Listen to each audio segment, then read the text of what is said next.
বাইরে তীব্র তাপপ্রবাহ, মসজিদের ভেতরে মহান রবের কাছে বান্দার ফরিয়াদ।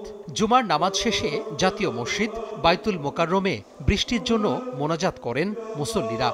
চোখের পানিতে চলমান দাবদাহ থেকে আল্লাহর কাছে মুক্তি চান মানুষ।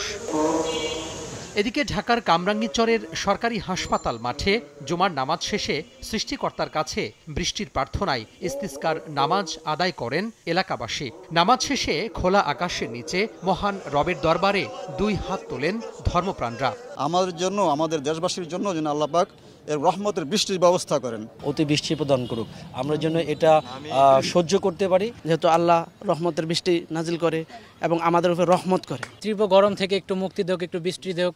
এছাড়াও দেশের বিভিন্ন জেলাতেও বৃষ্টির জন্য বিশেষ নামাজ আদায় করেছেন মুসল্লিরা।